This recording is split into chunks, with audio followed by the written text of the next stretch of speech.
often when I have done counseling, if I've had a parent that was abused in some manner, and they have a child that's abused in the same manner they were, they will deny it.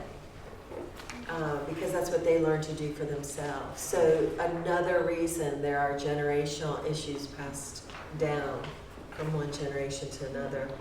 Isolation, sometimes home life's so chaotic that we just wanted to get away. And so we learned these behaviors, they're avoidant behaviors. We learned to get involved maybe in school. We joined every sport there was so we didn't have to go home, or we took on jobs at an early age so we wouldn't have to go home. And again, those behaviors, those ways of coping with the environment we grew up in, we carry through to adulthood. And they hurt us. When I talk about unnecessary suffering, if I was brought up in that chaotic home and I learned avoidant behaviors, well, then I'm not going to feel comfortable with intimacy. And so anytime my partner wants to be close to me, I'm going to call it threat response instead of stress response, because that's really what it is. My threat response will get activated, and then I'll go into fight, flight, or freeze and try and push that person away to a distance where I feel safe and comfortable. And of course, that's unnecessary suffering for me and that person. Control. Somebody came up this morning and was talking about a lot of their friends realized they had codependent behaviors, and so he needs to fix them. We were kind of joking about that. Well, that's really what codependency is. It's about control. It's about we learn to try to control our external environment, the people, the situation, to make our internal environment feel better. We just didn't know that. And a lot of us, again, going into adulthood, are still operating without self-awareness, unconscious coping behaviors, and we are controlling. And that, I think some of you might have some examples of how you might have controlled others to create more safety for yourself. Anybody want to share anything? Say that again? Does anyone want to share an example of when maybe they controlled or tried to control someone else and thought they were actually genuinely being kind and caring and helpful, but in actuality it was a controlling, fixing behavior? Can we tell on other people? Just no.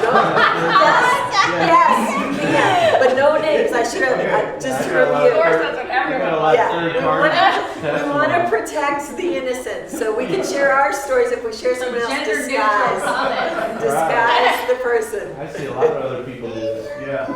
It's easier to recognize in other people, like, oh, my mom used to do that all the time. Yeah, yeah. And I shared a little bit about my mom was very overprotective, so that ended up being who I hung out with, and was friends with, how I dressed, who I dated, and that taught me to be very dependent, and then later codependent. So, yes. Oh, you telling on Grandpa? Is he codependent? she's trying to share a story. It's like our time. Okay, can I say something? This is about me. Okay. Once I was going through some therapy and whatever, talking with someone, and I told them I didn't have any control issues. They said, you do have control issues. And because I grew up in a chaotic environment, it says you control through creating chaos because you're familiar with it. You know how to operate in chaos. So then he pointed out things I did, and I said, oh, I do. And it was to create chaos and create kind of like this disorder that I felt I had control over, because I was the one creating, so manipulating people, to act a certain way here, and then they rebound off each other, and I would never amuse me.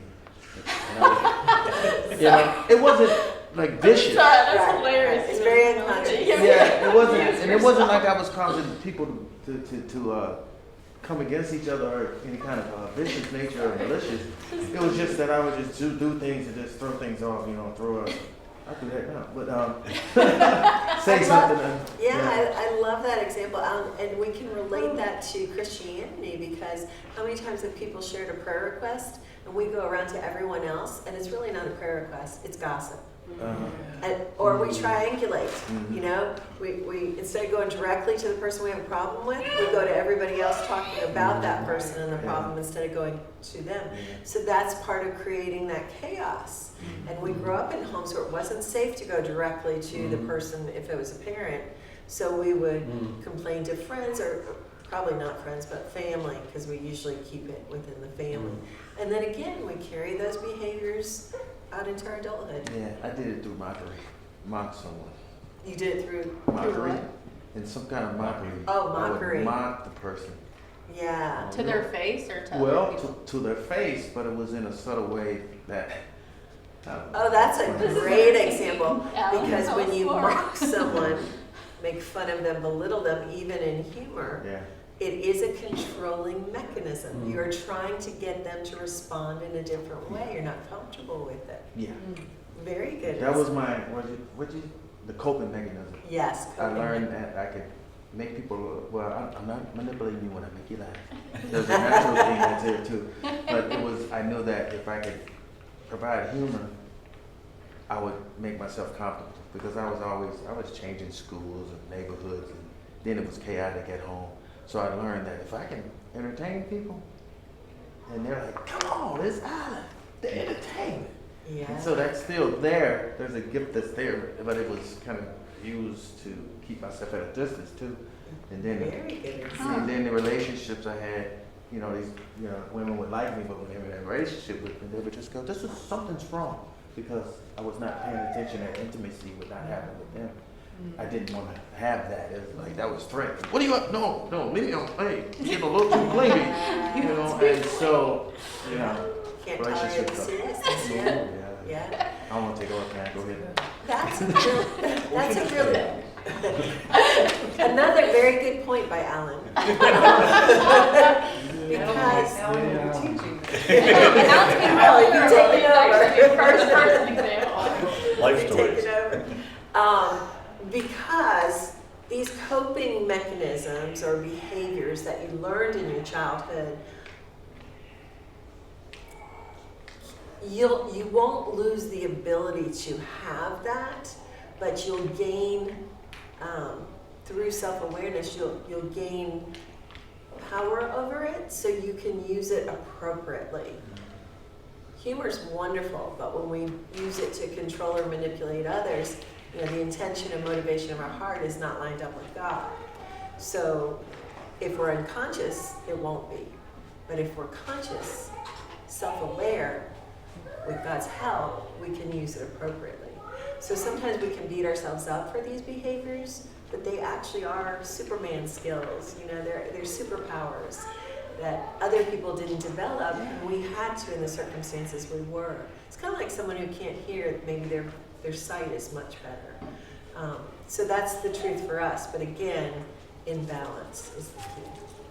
I was asking, we see a lot, like I was thinking I have friends that are always trying to fix me, and I can't say I walk away feeling very good about that, but I have friends that are very interdependent, and they're always trying to encourage me, and I guess I'm trying to paint the picture of what is healthy, you know, because we always look at what's not healthy. What is non-controlling, non-codependent, maybe interdependent healthy, and where you're really encouraging somebody and really sincerely helping them. Does that make sense? I feel like we always talk about what's wrong. It's Right, like, what does right right. look like? We don't even Right. know. Right. Yeah. So healthy is, if you think of a seesaw, you know, one person sits on one.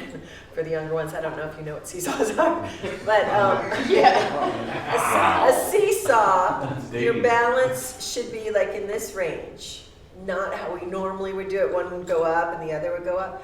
This is balance, because in a relationship or a family, there's energy. And the energy of that family will try to go to status quo. Well, that means if this person goes up this high, guess what the other person does? They normally go this low.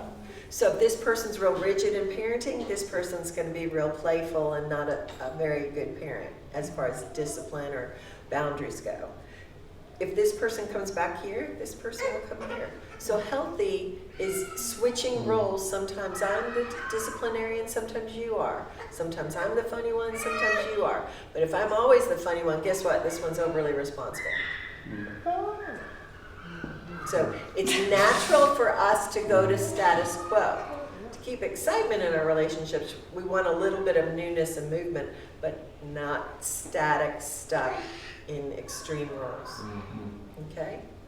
I find like if I'm trying to fix somebody, I give them my opinion. If they don't do it, I'm disappointed and upset. But if I'm in a healthy You place, missed the boundaries class. but if I'm in a healthy place, I share my opinion, but I don't really care. I mean, I want them to respect my opinion, but they don't need to follow it. 'Cause That's a great example of people will ask me, well, how do I know if I'm being codependent? Because if you give advice and you're mad at the person for not taking it, that's codependent. You're trying to control them. Right. So that internal tells you right away, okay, I'm not, and that's when you go and pray and ask for God to give you Right. peace. Because it's hard when you're trying to transition from these behaviors to more level Right. behaviors. Right. Good insight. Okay, 12, we have difficulty with intimate relationships. We feel insecure and lack trust in others. We don't have clearly defined boundaries and become enmeshed with our partner's needs and emotions. We kind of hit on that in the other classes, that when my partner's feeling happy, I'm happy. When they're sad, I'm sad. When they're angry, I'm angry. I'm on a roller coaster with them. And that also will give you a little hint of, ooh, maybe I need to get grounded, get some time by myself, because I'm too up and down and connected to my partner. 13, we have difficulty following projects through from beginning to end. So a lot of times I'll get this, people will come in, they'll say, I think I'm ADHD. And a lot of times it's trauma, because trauma disrupts our nervous system, and so it's very difficult to focus and stay on track. But that's another indication that you might possibly have some codependent traits. We have a strong need to be in control. We overreact to change over which we have no control. Because change happened a lot in our childhood when we didn't expect it, and it hurt, and so it's scary. I have a client that has been in multiple relationships. Care about him very deeply, but unfortunately with his background, he just had a lot of abandonment issues. So he will, every relationship, the pattern is right there. Initially things are fine, and then he'll feel threatened by his partner's parents, the relationship with the parents. And he will try to get his partner to reject their parents so that he's number one. And he sees the pattern, but in it he can't do anything about it just yet. But he can't see it in his childhood. He doesn't understand where the root comes from. I'm hoping in time it will. But that's an example also of kind of that background that you come from in the codependent traits. And it's subtle, because in his mind it's justified. Well, you know, the parents, they're too enmeshed with each other. They go to Sunday dinners every Sunday and twice during the week and all of this. And they're all in each other's business. To him it looks that way. To me it was a close family. And then the next one, same kind of thing. They're just always together, and they have to do everything together. He didn't have that environment, and it's very threatening to him because he's the outsider, and he's afraid of abandonment, that she will choose, whichever she will choose the parents or the family over him, and does not realize that he feels justified in his thinking.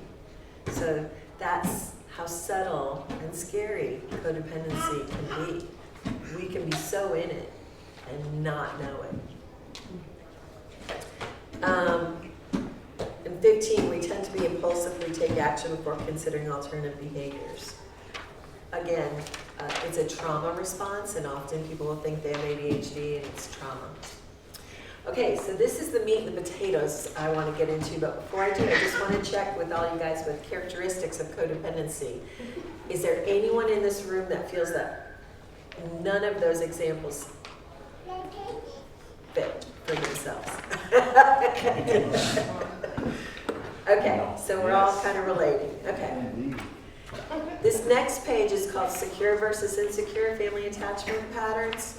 And those of you who have been in my boundaries class, you know about attachment theory, that the bonding between our primary caregiver and the baby sets the blueprint for our intimacy, our comfort with intimacy. So secure means we had good enough parenting, which only has to be 32%, and 60% of the population has secure. I don't like parents to beat themselves up. So you'll have secure, and then insecure is when, it's 40%, so it is close to half the population in the US, and where there was something going on that unfortunately the child's needs didn't get met, at least that 32%, or the negative response was reiterated too much, okay? So this is just kind of a quick glance. In a secure family, the job of the parents is to take care of the children. In an insecure family, the job of the children is to take care of the parents. Mom's depressed, mom or dad is drinking, losing jobs, moving all the time. The children will take ownership of the energy of the family. The children will take ownership of trying to get it all stable. When the parents are not taking on that role and try to provide stability. And we fall into different roles, which I'm going to get into as well. In a secure family, the messages or rules are clear and understood. If they are not, they can be questioned. In an insecure family, there are contradictory messages and rules leading to confusion and guessing. So I'm thinking of a client I worked with that grew up in a home where his mother would tolerate a lot of mess, and then she'd get in a mood, and all of a sudden it was kind of rageful. It's like, clean your room and clean this and whatever. And it was never consistent. So the child grew up kind of blindsided of never knowing when, that rage was going to hit and the expectations were going to hit. That creates insecurity. Your nervous system is on hyper alert all the time.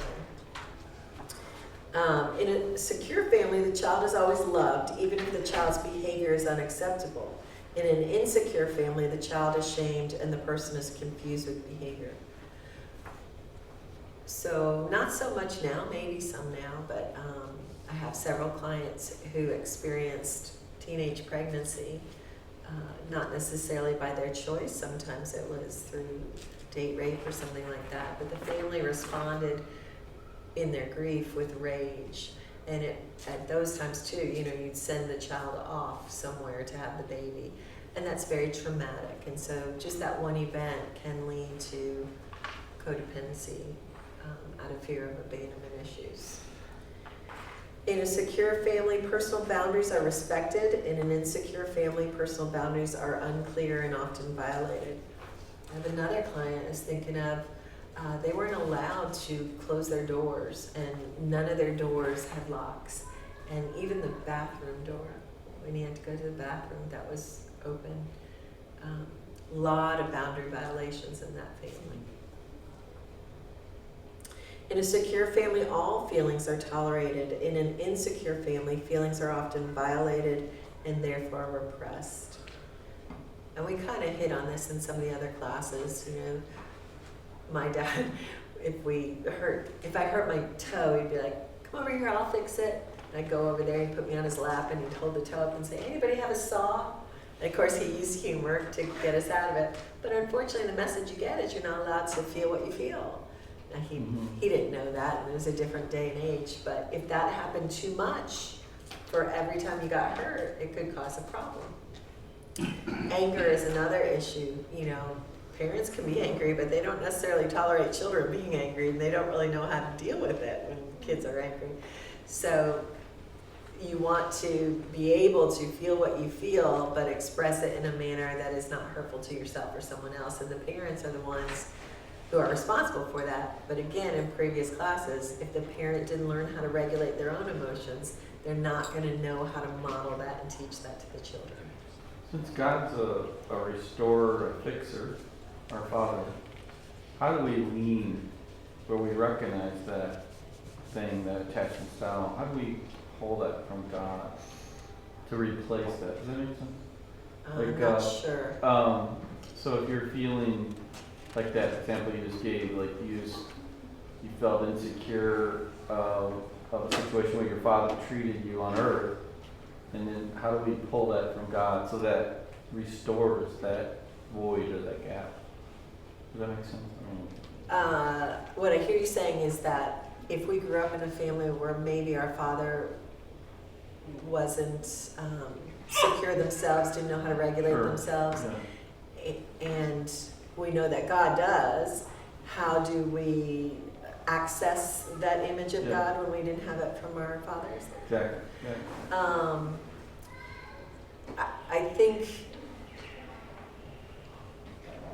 I think primarily to do the work with forgiving, accepting your parents for who they were, that they gave you the best they could, even if it wasn't the best you needed.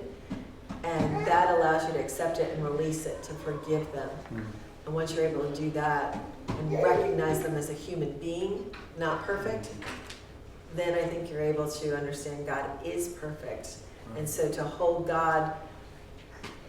your parent as a model of God switches to holding God as a model for yourself and for your parent.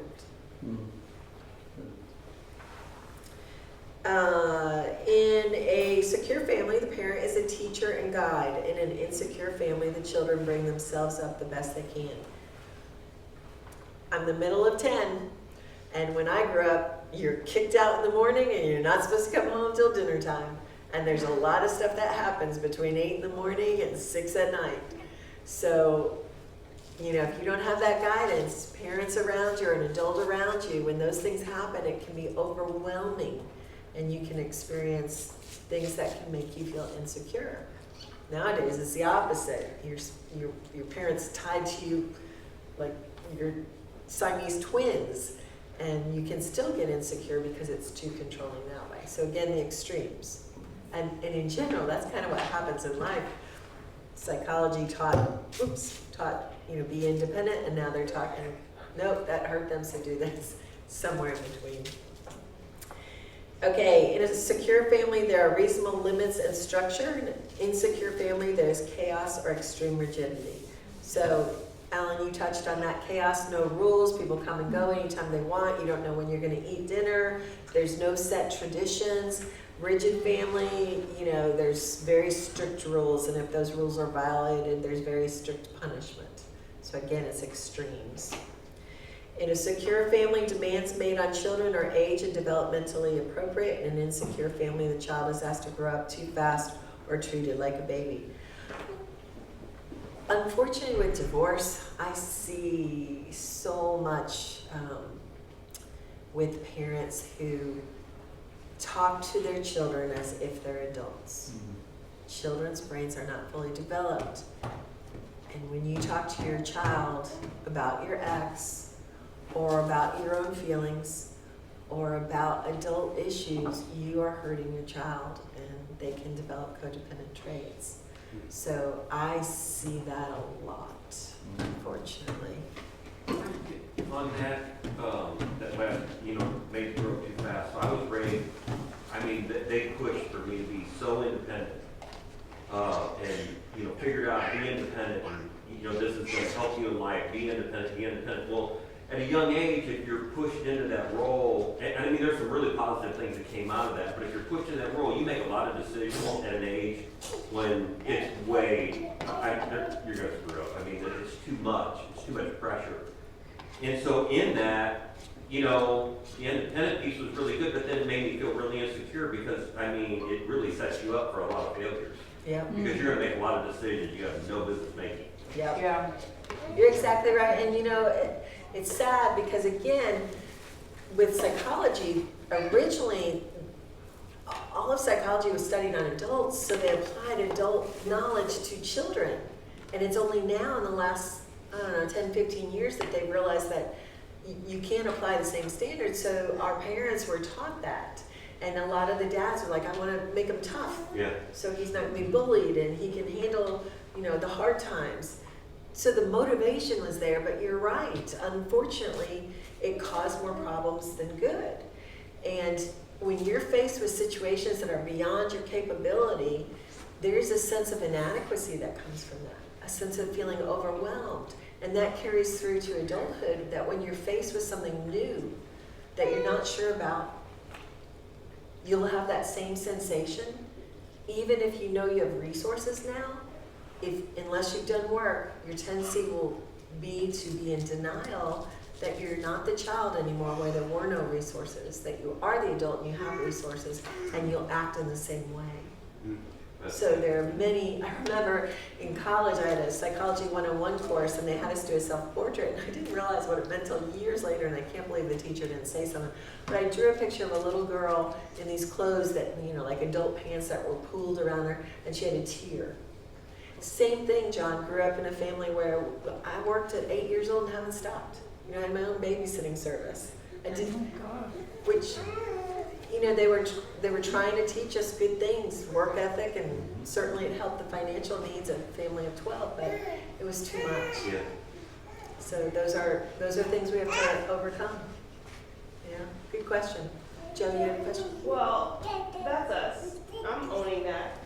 And I've known that for years. It's like we thought our kids were smart, or we fed them what we thought they could handle.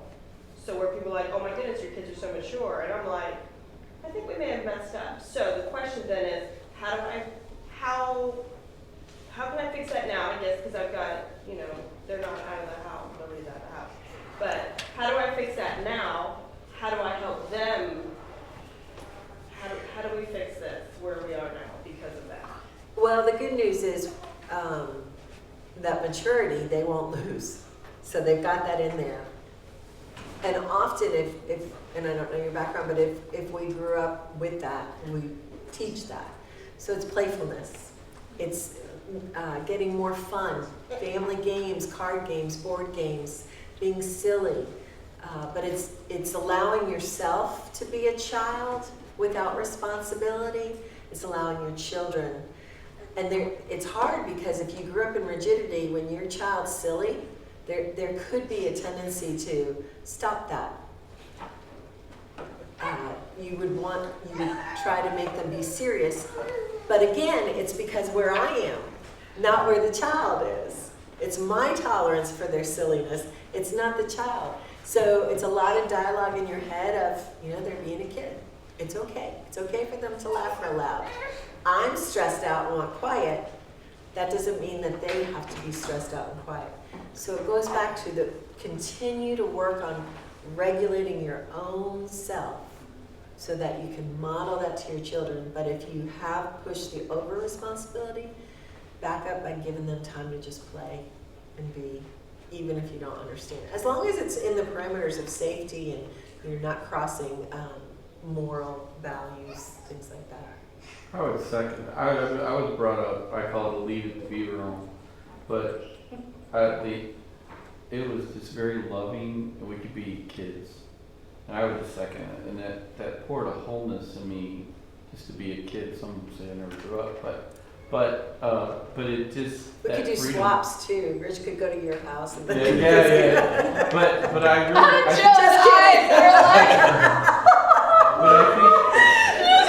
She's like, oh god, no.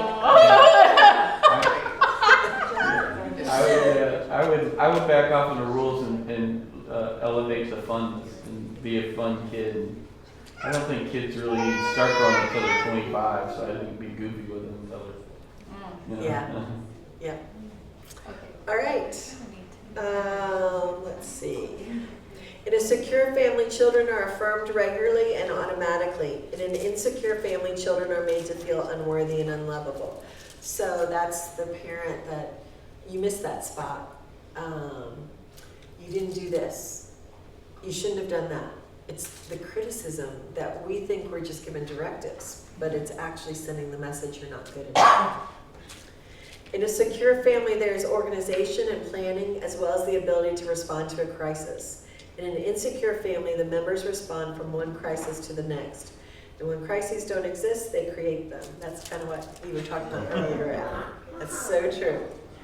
In a secure family, I'm going to hit on that one minute. I do a lot of couples counseling, and my job as a couples counselor is I have one person and another person who's comfortable with this level of intimacy, but they're not because they're in counseling, right? So, but they chose each other because they both had that level of intimacy, and now one wants to grow. My job is to help them grow closer. But if I go here real fast, it's going to scare the out of them.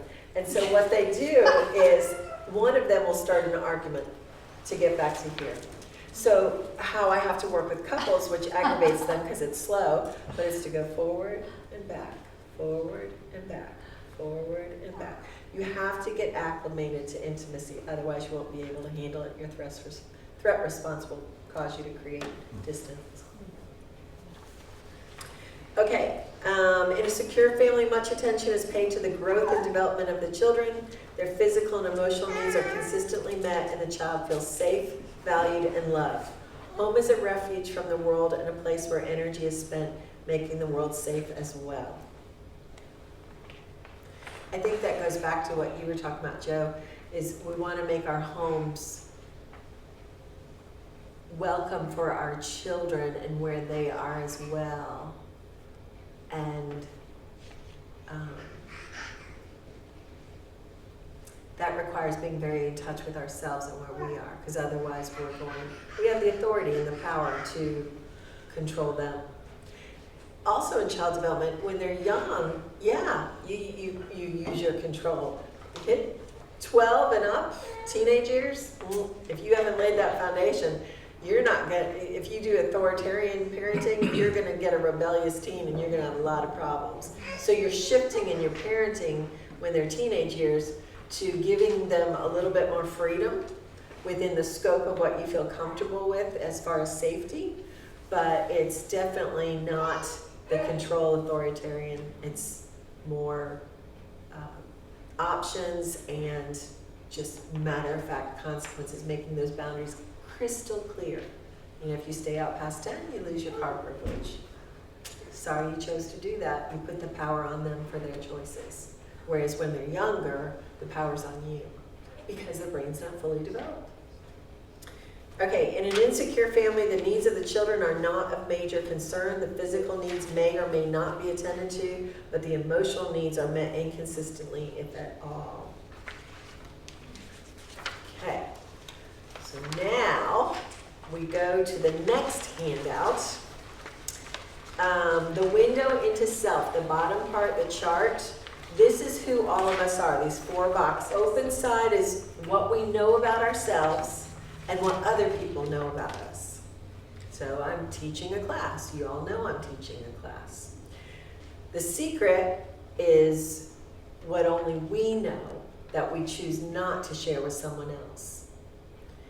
The blind is our denied self. That's something that in our family wasn't valued, and we got a clear message on that. So maybe, well, my family, I have a brother that's an engineer and all the rest of us are sales.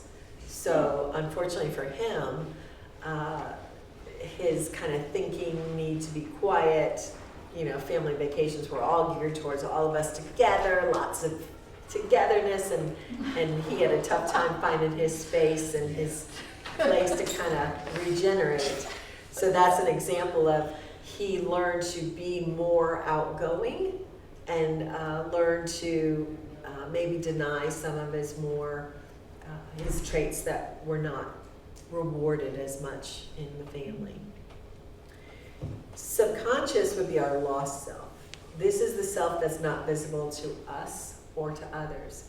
This is your earliest program, your earliest experiences where you formed a core belief about yourself, about others, and about life, and you are not even aware of that belief. It's buried in your subconscious, and it's a computer program running behind everything you do and say, and it dictates your choices today, but you're not aware of it. So that's why I say you have to work on gaining that self-awareness or you're stuck. You're going to keep doing what you've been doing. On the top is kind of how we got there. So a rupture and disconnect means between the parent and the child had a need and the parent didn't pick up on it. Or they picked up on that there was a need, but they picked up that it was a different need than what the child had. That's called a rupture in connection. Couples do that today. Someone puts out a message, not directly, indirectly, for something from their partner. Like maybe they lean into them and the partner doesn't notice, so they don't give them a hug or something like that. That's a rupture in connection, okay? Connection means I have a need, you notice that need, and you try your best to meet that need. When your significant other, your parent or your partner, does not notice that need, there's a rupture. If you have too many of those, it will cause distance between you two, a lack of connection, okay? A lack of intimacy. So unconscious parents have unregulated energy between them and the child. So the parent is not even in touch with themselves and how to connect with themselves. So they certainly won't be aware of how to do that with their children.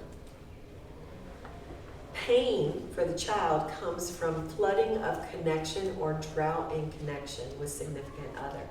So if my parent is too much in my stuff, smothering, that's called a flood. They just come at me. So if I was the parent of my brother, who's more the engineer, and just was like, happy and all in his stuff, that would be a rupture in connection. And he would have a response of fight, flight, or freeze. Most likely he would be flight, and he'd go internally and probably shut me off. Okay? Fight. Flight, fight, or freeze. Freeze is, I paralyzed, I don't do nothing. Just Yes, sit you could be fawn. Actually, codependency is fawn, people pleasing. Yeah. The person, the child, will automatically react to the pain of the connection rupture. The reactive behavior and pain get internalized in the child. The child invents an adaptive story about what is going on. Over time, the story turns into an adaptive belief, and fear is born in the belief system. So let me kind of show you how that works. So the child had a need for physical affection. The parent either totally overwhelms the child and won't let the child go, keeps hugging him and the child's saying, okay, I got it, I had enough, or the other doesn't meet that need at all. That causes pain in the child when they notice that their need's not met. That pain will cause them to react, that fight, flight, freeze, or fawn. That reactive behavior gets internalized. So this is my first time. So now that sets the blueprint from here on out. If I feel smothered, I'm going to go inside myself and disappear. Okay? I'm going to also try to make sense of this because my parent's supposed to love me and meet my needs. So I'm going to make up a story in my head. And it's going to be, most likely if it's children and very young, it's going to be, I'm not lovable. I'm bad. I'm not good enough. Because I needed to be hugged and my parent didn't hug me, there must be something wrong with me. It can't be my parent because I need them to survive. So we turn it around on ourselves. And that becomes my core belief. Based from a little kid's mind, based on lies. And today as an adult, many of us still stuck believing those core beliefs we made when we were children. And we're behaving in the same manner we did as a kid.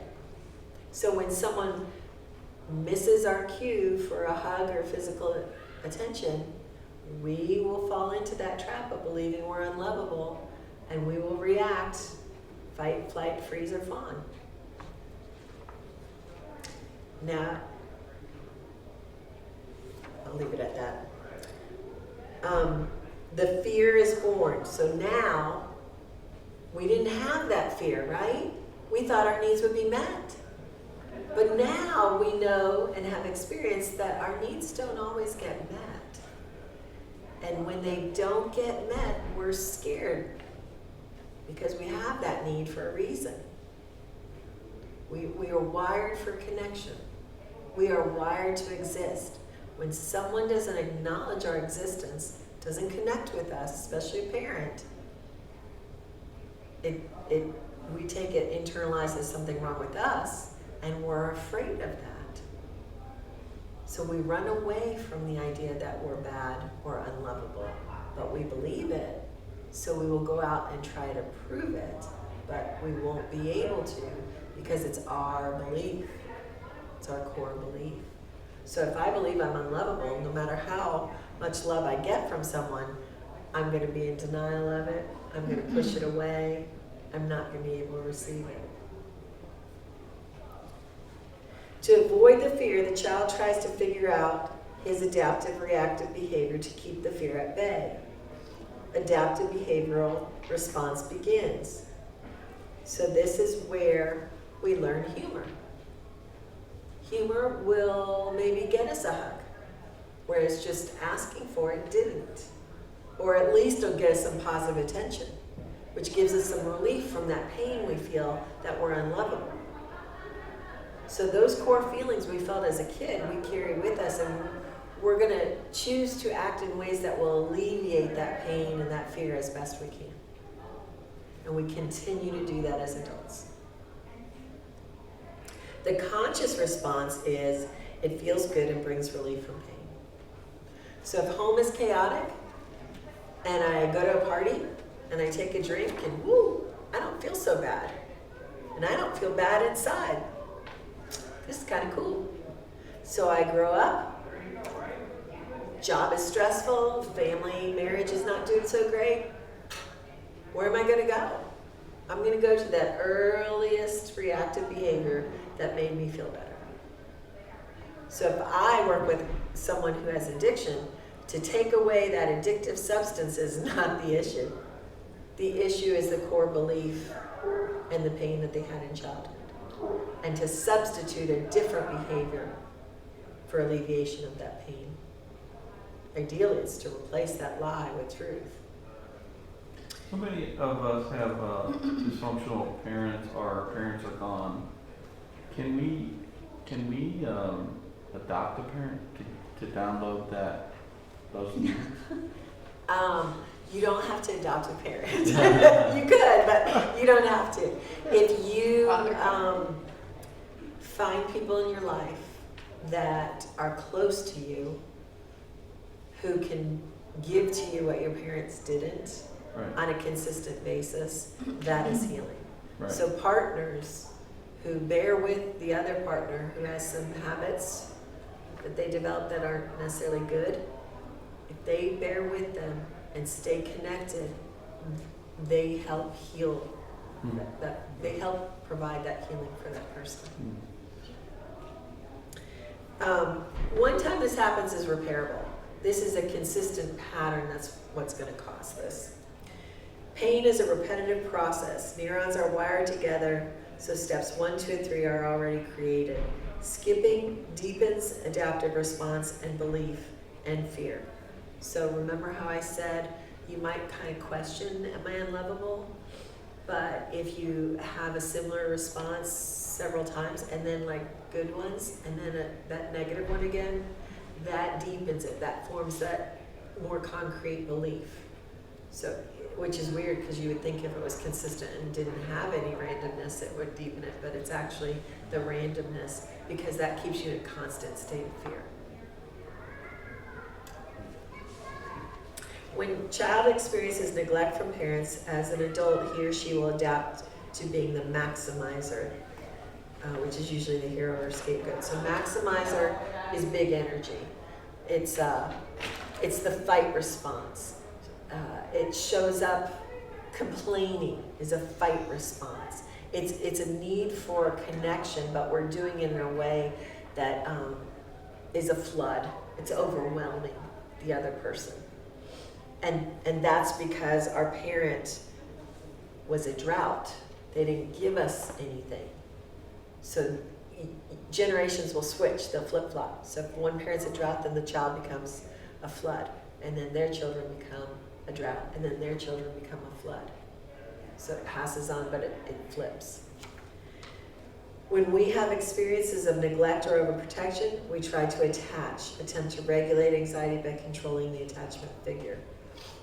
And that's kind of like that client I was telling you about that tends to want his partners to let go of their parents and attach to him. Okay, so the next page, the chart, explains it even more. Person's experience of rupture and connection by his or her present partner and past parents. So the drought column would be where you're out of connection with the parent, or there's a painful loss of contact, and that could be with your partner as well. What you experience is that your parent or partner is under-involved. We call it a minimizer. They're under-involved.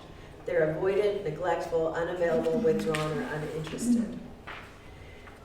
You will create a story or message about why the partner or parent is under-involved.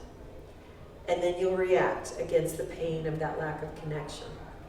Person tries to gain more contact with the partner or parent by reacting with aggression, fighting, arguing, crying, pursuing, whining, clinging, and/or attracting attention.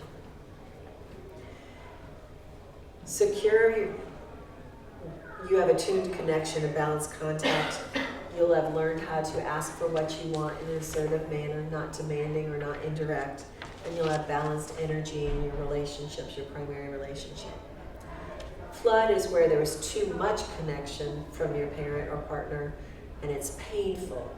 So if you come from physical abuse, sexual abuse, that's flooding. If you come from a parent that's overprotective, that's flooding. I remember going to a restaurant and the baby was playing with the toy, and the mom wanted to take a picture with a friend. And the baby so obviously wanted to play with the toy, the mom took the toy away. And the baby just was crying. And that's an example. It was the mother's need, not the baby's need. And it was a rupture, because the baby's need was to play, but the mom's need was for a picture. Now, one time again is not going to be a big deal, but if that's a pattern of that mom to ignore the need of the child for her own needs, it will be a big deal. When there's a flood, the person, child, experiences partner or parent as over-involved, what we call a maximizer. Intrusive, insensitive, invasive, controlling, and invalidating. The person will create a story about that, and then they'll react. And usually they try to avoid contact with the partner or parent by reacting with passivity or being passive-aggressive, leaving, stonewalling, withdrawing, detaching, shutting down, or avoiding attention. And their partner or parent experiences the person as a minimizer, constricting energy. So often with couples, I'll have one person that experiences the other person as a maximizer, too overwhelming. And so they'll start shutting down or moving away. They'll work more hours, things like that. And then this one will start complaining more and be more critical, which only pushes that person away even more because they feel the pain of being criticized. And so they're just, going further, same distance, but they're going further and further away. And it's just this response. You will pick a partner with the same level of intimacy that you were used to. They may have had a maximizer or minimizer parent as the primary caregiver. That won't matter. It's the level of intimacy. Most likely you'll be opposites. So you might be a maximizer and you're going to pick a minimizer, or vice versa. Because if you have two maximizers, you're fighting all the time, won't sustain it. If you have two minimizers, there's absolutely no connection whatsoever. you might stay for legal reasons or whatever, but there's no intimacy. So it's usually a maximizer and a minimizer that will be attracted to each other. Any questions on any of that? Yeah, I do. The example you gave about the mom wanting to take a picture and taking the toy, because it was about the mom seeing, not the child. I know we're not talking about toddlers, but like at some point, I'm going to stop saying, oh, what does my child need, right? Because then it's like, my thought is, then am I always tending to my child and, oh, or is this me struggling between need and want? My question's not clear. My mind was wandering after you said that. It's like, yeah, but then I'm catering to my kid all the time and they're going to think the world revolves around them. Exactly. You're the parent. So, and I know some of this is wrong and dysfunctional, and that's fine. And we're here to learn. Yeah. But like, where is that? So what I hear you saying is, When do my needs matter, and when do they stop getting all the things? See, I'm messing up between need and want, right? kind of, yes, very good, yes. So it's a need. The needs are going to be for connection or for existence, because that's what we're wired for. So that baby was told she couldn't be who she was. She had a need to do, and the mom was saying, you can't do right now. So yes, as you get older, and of course, we have parameters, right? As parents, we have rules, and they're very clear. But even if they break those rules, we keep connection. We can hug the child and say, you know, I'm so sorry that you made that choice, and now you can't use your phone for a week. We didn't grow up that way, so we have to learn that, to model it to our kids so we can break the generational issues. And it's hard. You're not going to do it perfectly. Only 32% good enough parenting, so you're good. Yeah, because you can beat yourself up, absolutely. But you know, the main thing is, as long as as long as your kids know that they are loved, and you can always repair. So if there's a rupture, you can always go back and say, you know what, honey, I didn't handle that very well the other day. I was so upset myself, and I was in so much grief that you experienced what you did by your choice. I just was in my grief, and I should have taken time to deal with that before I responded to you. And that's connection. That repairs the rupture. There's a scripture for that. It says, love covers a multitude of sins. And I used to have a single parent ministry and watch a lot of parents observe them. And especially single moms would be overwhelmed, and they would just scream at the kids. And I'm like, man, this kid's messed up. You just messed your kid up. But I always come back the next day and I say, you know, if we were that dramatic tomorrow with love, like love covers a multitude of wrongdoing or sins, it's stronger than wrongdoing. We have redemptive manners, which is really exciting. Yes, it is. Because what parent doesn't lose it every now and then? Yeah. But if it's a constant raging of the parent, they don't know how to regulate themselves. And that's an issue. And you've got to, if for no one else, for your kids' sake. I know, you talking, I'm going to go back and say some things to my kids. I know the pain sometimes my ex would inflict on me, it would blow up, it would go on them, and I just feel it on them. And I'm going to go back to them and I'm going to correct that. You know, That's awesome. You know. That's awesome. Okay, this last page with the little caricatures on it.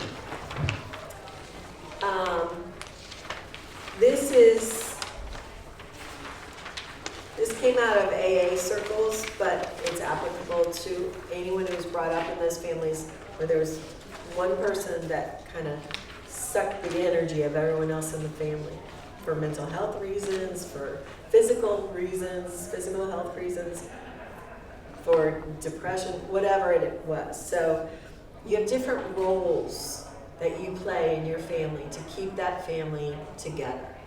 The first one is a victim. Their primary feeling is shame or pain. Their behavior is chemical use. Their payoff is its relief from pain.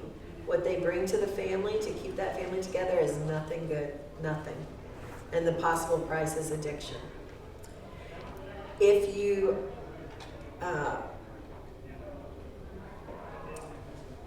that addicted parent, you know, we know that often some children in that family can become addicted as well. So that's kind of the example there.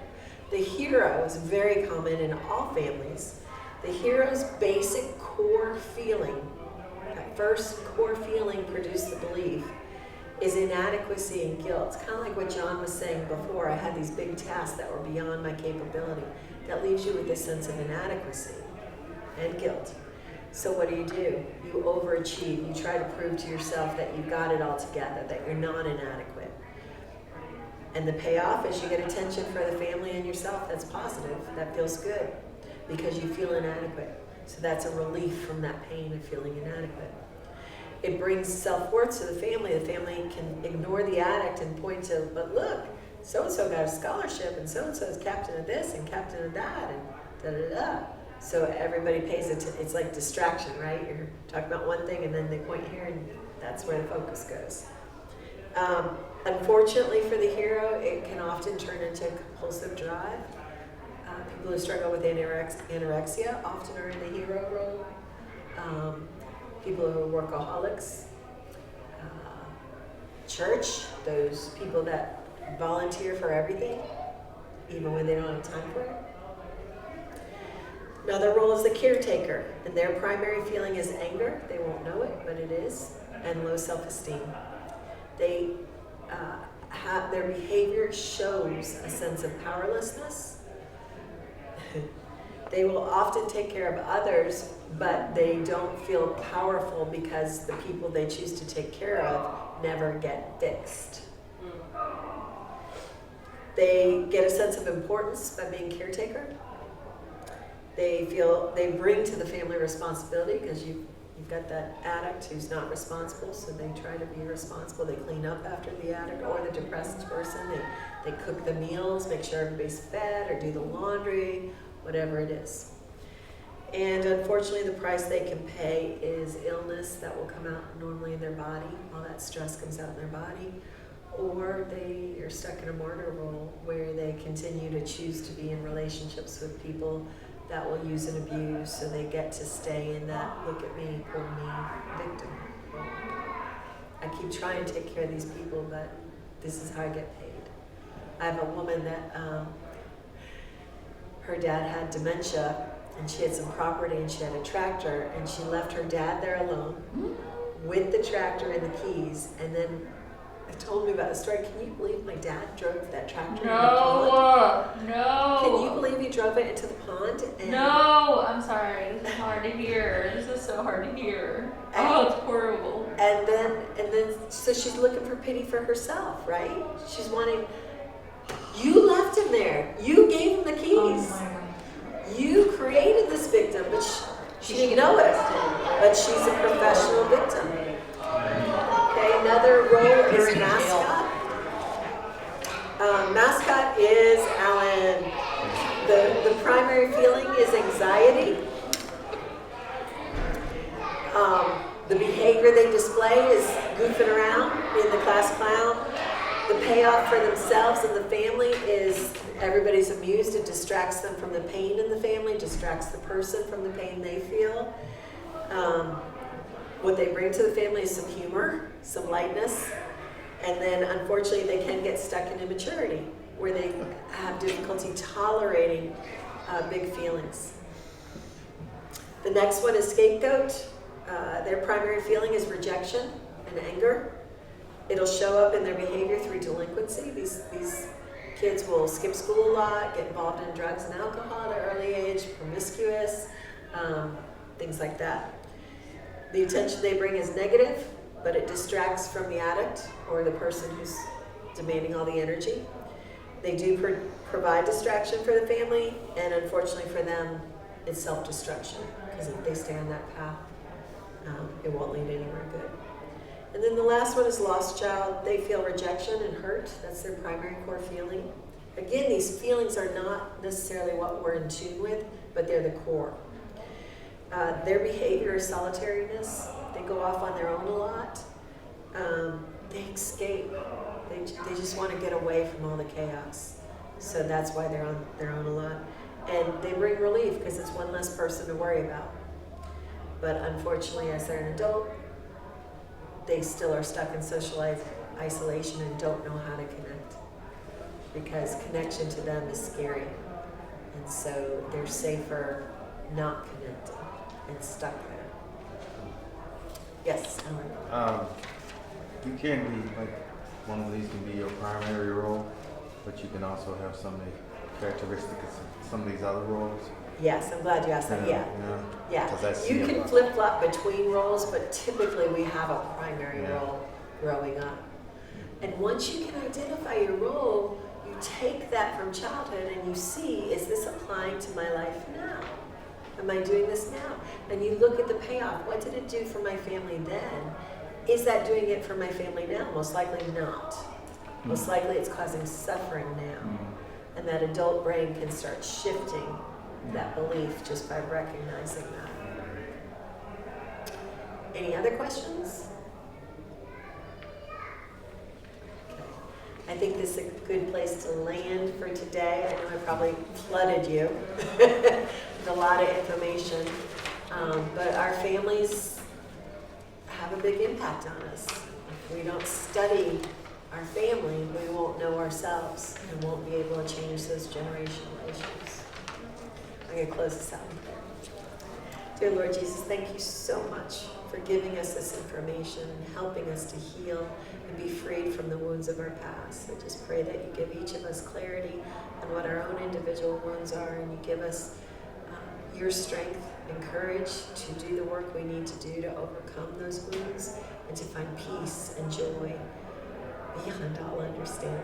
In your name we pray, amen.